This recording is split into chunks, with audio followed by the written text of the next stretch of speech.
మగపురాణము 2వ అధ్యాయము. దిలీప మహారాజు వేటకు బయలుదేరాడు.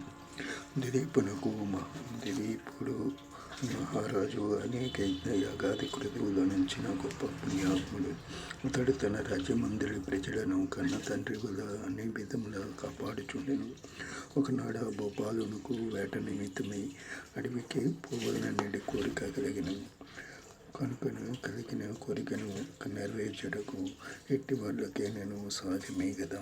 ఆ విధముగానే దిలీప మహారాజు వేటకు నుంచి వేటకు కావలసిన సమస్త వస్తువులను సిద్ధం చేసి వేట దుస్తులు ధరించి సైన్య సమేతుడై వెళ్ళాను. దిలీపుడు వేటకు వెళ్ళిన అడవి క్రూర మృగములతో నిండి ఉన్నది. ఆ క్రూర జంతువుల సమీపమునందున్న గ్రామములపై పడే పశువులను మనుషులను తన బీభత్సములు చేయుచున్నవి. దిలీపుడు అడవిలో మాటలు కలిసి మృగములను చంపుచుండెను. అతని పరివారము కూడా మృగములను ముట్టుచుండేది. ఇటు కొట్టు రాజులందరూ రోజుల వరకు అడవి ఎందుండి అనేక క్రూర మృగములను చంపిరి. దిలీపుడు ఒకనాడు ఒక మృగముపై కలవరం వేశాను. ఆ బాణమును తప్పించుకొని ఆ మృగము పారిపోయాను. దిలీపుడు పట్టు విడవక దాని వెంట పరిగెట్టెను.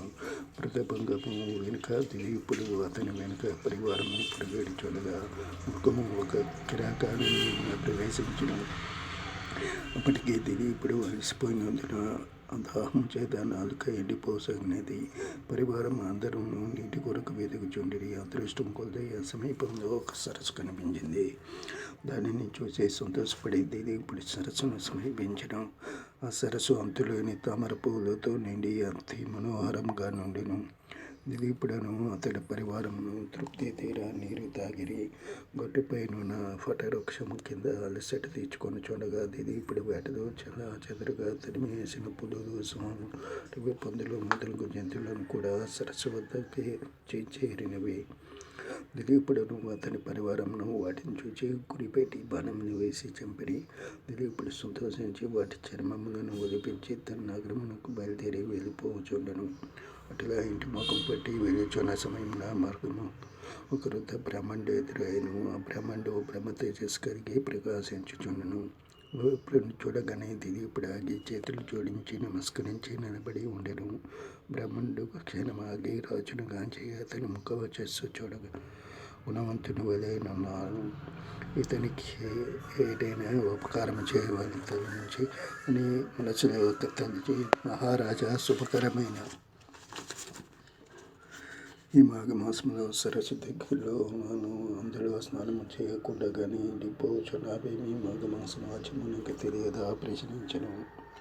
ఆ మాటలకు దిలీపుడు ఆశ్చర్యపడి అరుదు బ్రాహ్మణుని చూచి, విప్రోత్తమ, అటులా ప్రశ్నించిన నీ అడుగగా పరమ పావనమైన మాఘమాసము కదా అని జ్ఞాపకం చేయుచుంటిని అని బ్రాహ్మణుడు చెప్పాను.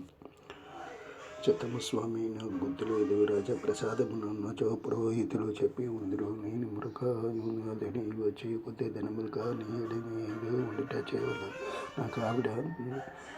నాకు ఆ విషయము జ్ఞప్తి ఎందలేదు. కావున మాఘమాస మహత్యము నిర్గించవలనని ప్రార్థించుచున్నానని దిలీపుడు వేడుక. నేను రాజా, ఈ సరస్సులో స్నానమాచరించి శుచివై ఇంటికి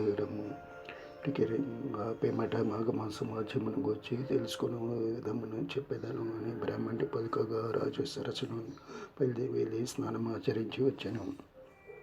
బ్రాహ్మణుడు దిలీపుడిని దీవించి, రాజా, సూర్యవంశకుల గురువైన వశిష్ఠుల వారు అప్పుడప్పుడు మీ కడకు వచ్చుచుండెను కదా. ఆయన వలన మాఘమహోత్సవంకి వచ్చి తెలుసుకున్నాము. ఆ మహామునికి తెలియని దైవ్యం లేదు కాన అటుగా చెప్పి బ్రాహ్మణుడు తన దారిని తాను పోయాను. దిలీపుడు తన పరివారంతో నగరం చేరాను. పదే బ్రాహ్మణుని మాటలు జ్ఞప్తికి వచ్చి తెచ్చుకొని ఇటులను ఆ రాత్రి గడిపాను. మరునాడు ప్రాతకాలంలో లేచి కాలకృత్యములు తీర్చుకొని మంచి ఉడుపులను సకలాభరణములు ధరించి మంత్రులందరూ తనను వెన్నంటి వచ్చుచుండగా వశిష్ఠుల వారి ఆశ్రమమునకు బయలుదేరాను. ఆ సమయంలో వశిష్ఠుల వారు తపమాచరించుచున్నారు. శిష్యులు వేద పఠనం గావించుచున్నారు. దిలీపుడు అదృశ్యమును చూసి వారికి తపోభంగము కలగనీయరాదని కొంత తనువు వేచి ఉండను. దిలీప మహారాజునకు వశిష్ఠుల వారు గురు తెలియదు. అందుకని గురుభక్తి నిష్కలముగాను నేను.